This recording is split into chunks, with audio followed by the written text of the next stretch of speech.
माननीय प्रधानमंत्री जी, नमस्कार। मेरा नाम मन्नत बाजवा है। मैं Saint Joseph senior secondary school की छात्रा हूँ।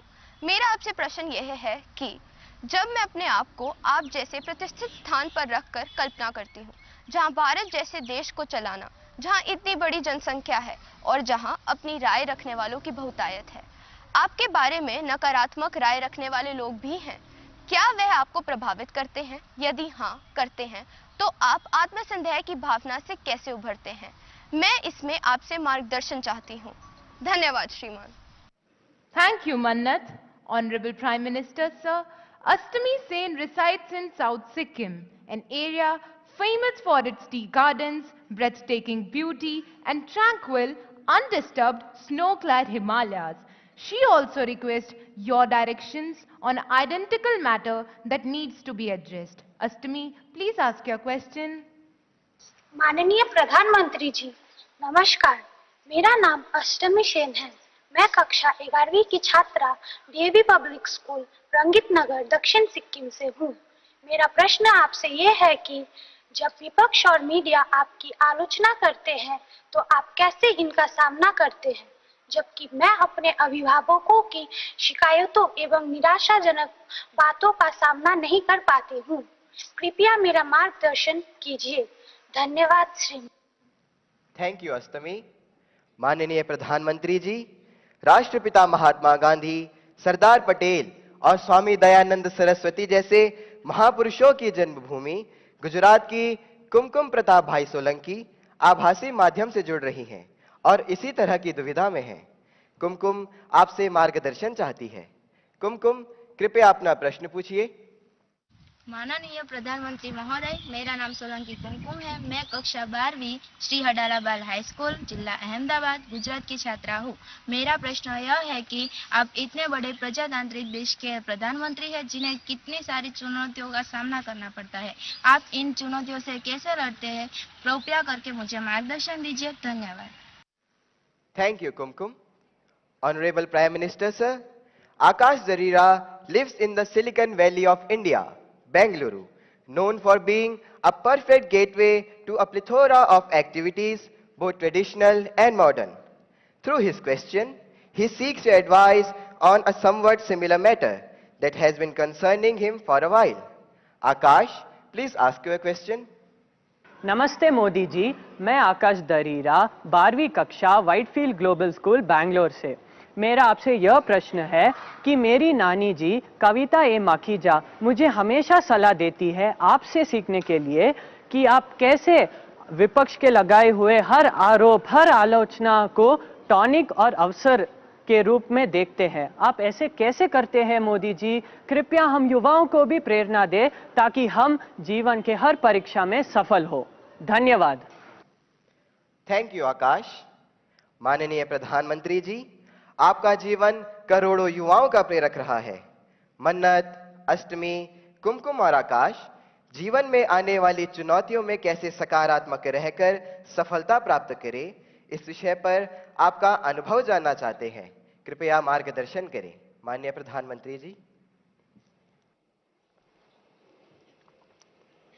आप लोग एग्जाम देते हैं और घर आकर के जब परिवार के साथ या दोस्तों के साथ बैठते हैं, कभी टीचर से निकट नाता है तो उनसे बैठते हैं और कोई सवाल का जवाब ठीक नहीं आया तो आपका पहला रिएक्शन होता है ये आउट ऑफ सिलेबस था। यही होता है ना? तो ये भी आउट ऑफ सिलेबस है। लेकिन मैं अंदाज कर सकता हूं कि आप क्या कहना चाहते हैं। अगर आपने मुझे न जोड़ा होता तो शायद आप अपनी बात को और ढंग से कहना चाहते होंगे, लेकिन शायद आपको मालूम है कि आपके परिवार वाले भी सुन रहे हैं, तो ऐसा खुल करके बोलने में खतरा है। इसलिए बड़ी चतुराई से आपने मुझे अंदर लपेट लिया है। देखिए, जहां तक मेरा सवाल है, मेरा एक कन्विक्शन है और मेरे लिए ये आर्टिकल ऑफ फेथ है। मैं सिद्धांततः मानता हूं कि समृद्ध लोकतंत्र के लिए आलोचना एक शुद्धि यज्ञ है।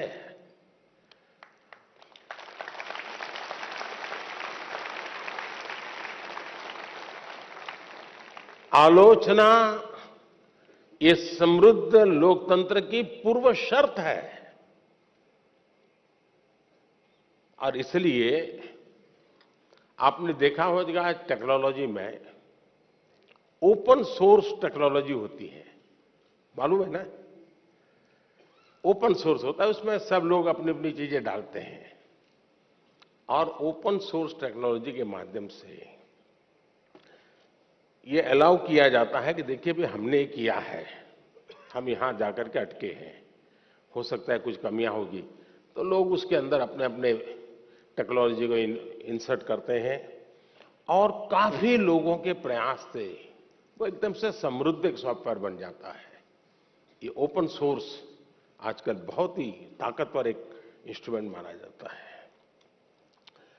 उसी प्रकार से कुछ कंपनियां अपनी प्रोडक्ट को मार्केट में रखती हैं और चैलेंज करती है कि उसमें जो कमियां हैं वो दिखाएगा, उसको हम इनाम देंगे।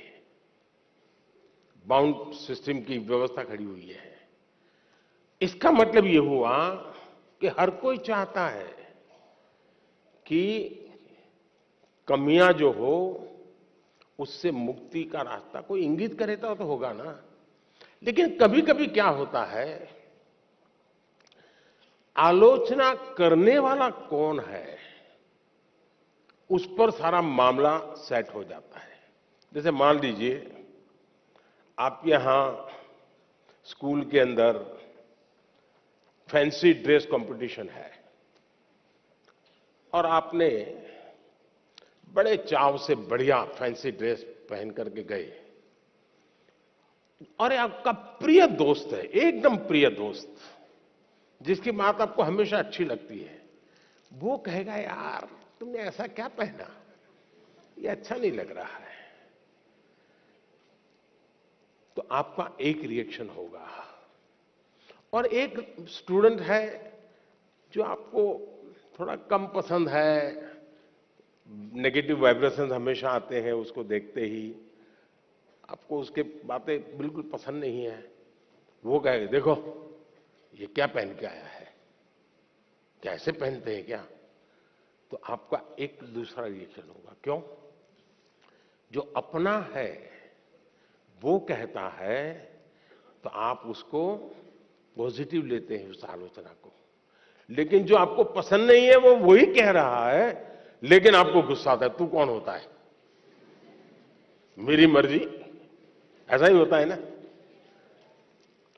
उसी प्रकार से आप आलोचना करने वाले आदतन करते रहते हैं तो उनको एक बक्से में डाल दीजिए, दिमाग खपाइए मत ज्यादा, क्योंकि उनका इरादा कुछ और है। अब घर में आलोचना होती है क्या? मैं समझता हूं कुछ गलती हो रही है। घर में आलोचना नहीं होती है, यह दुर्भाग्य का विषय है। आलोचना करने के लिए मां बाप को भी बहुत अध्ययन करना पड़ता है, आपको ऑब्जर्व करना पड़ता है, आपके टीचर को मिलना पड़ता है, आपके दोस्तों की आदतें जाननी पड़ती है, आपकी दिनचर्या को समझना करना पड़ता है, आपको फॉलो करना पड़ता है, आपका मोबाइल फोन पर कितना टाइम जा रहा है, स्क्रीन पर कितना टाइम जा रहा है, सारा बहुत बारीकी से कुछ न बोलते हुए मां बाप ऑब्जर्व करते हैं। फिर कभी आप किस अच्छे मूड में होते हैं वो देखते हैं, और जब अच्छे मूड में होते हैं, अकेले होते हैं, तब प्यार से वो कहते हैं अरे यार देख बेटे तुझ में इतनी क्षमता है, इतना सामर्थ्य है, देख तेरी शक्ति यहां क्यों जा रही है। तो वो सही जगह पे वो रजिस्टर होता है वो आलोचना काम आ जाए। लेकिन आजकल माँ बाप को टाइम नहीं है, वो आलोचना नहीं करते, टोका टोकी करते हैं। और जो गुस्सा आपको आता है ना, वो टोका टोकी का आता है। कुछ भी करो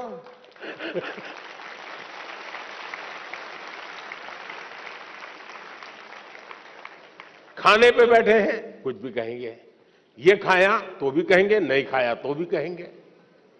यही होता है ना। देखिए अब आपके माता पिताजी आपको पकड़ेंगे घर जाके क्या है। टोका टोकी जो है वो आलोचना नहीं है। अब मां बाप से मैं आग्रह करूंगा कि कृपा करके आप अपने बच्चों की भलाई के लिए ये टोका टोकी के चक्कर से बाहर निकलिए। उससे आप बच्चों की जिंदगी को मोल्ड नहीं कर सकते हैं।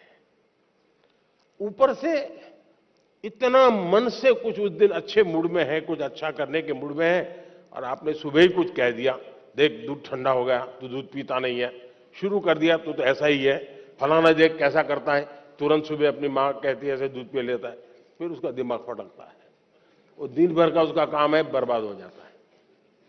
और इसलिए अब आप देखिए, हम लोग पार्लियामेंट में, कभी आप लोग पार्लियामेंट का डिबेट देखते होंगे, पार्लियामेंट का जो टीवी है,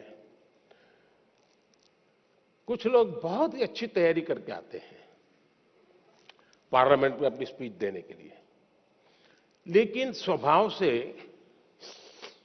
जो सामने विपक्ष के लोग होते हैं ना, वो आपकी साइकोलॉजी जानते हैं, तो कुछ में ऐसे ही कोई टिप्पणी कर देते बैठे बैठे, और उसको मालूम है कि टिप्पणी ऐसी है कि वो रिएक्ट करेगा ही करेगा। तो हमारा एमपी होता है, उसको लगता है अब इंपॉर्टेंट इसकी टिप्पणी है, इसलिए जो तैयारी करके आया है वो छूट जाती है और वो उसी की टिप्पणी को जवाब देता रहता है।